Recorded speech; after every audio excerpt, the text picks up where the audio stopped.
I was super honored to be invited, and it's really important for representation and having underrepresented voices get a platform to share their stories. I think the more stories that get shared, the more that we connect with each other. We need more events that build bridges instead of causing divides, and I think that this festival is that. And I love being around book nerds.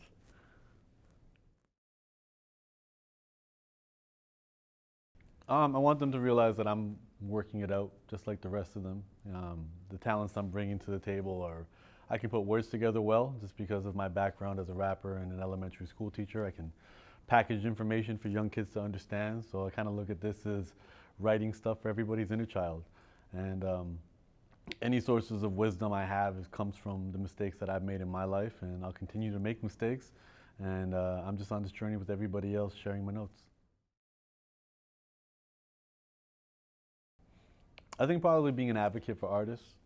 I think the challenge with artists are they're usually good at the one thing that they do, and they may not feel connected to everybody else who may not be in that same medium as them.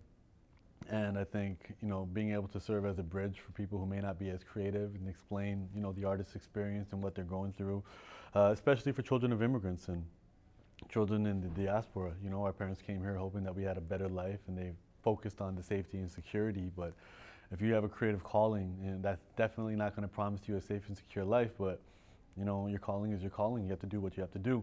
So it's been really fulfilling just to know that I've been able to kind of validate that being a full-time artist, and not only being able to explain to the older generation why this is important, why it's essential for the evolution of our people, but also to the younger generation saying that this isn't simply an entitlement. You don't just simply come up with cool ideas and hope the world pays you. It's a lot of work. It's probably much more work than any 9 to 5 will ever be. We work 24/7. So I think being able to build that bridge, it feels really fulfilling that I'm able to do that.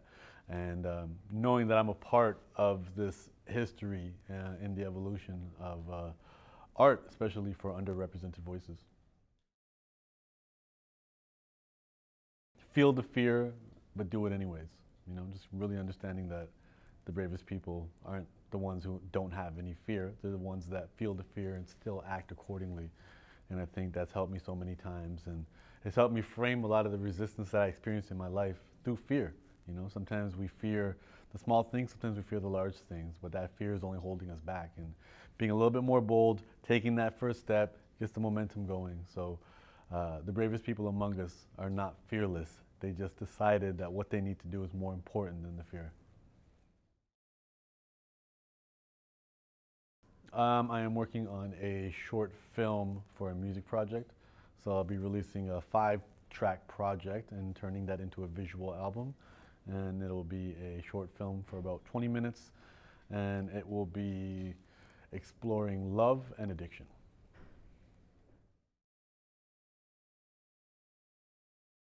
I don't. And you love it, stroke it, say nice things to it in the mirror.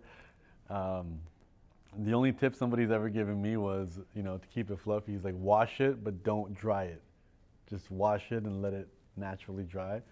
I've gotten a lot of approaches to endorse beard oils, and I'm still trying to figure out what beard oil is and if I need it.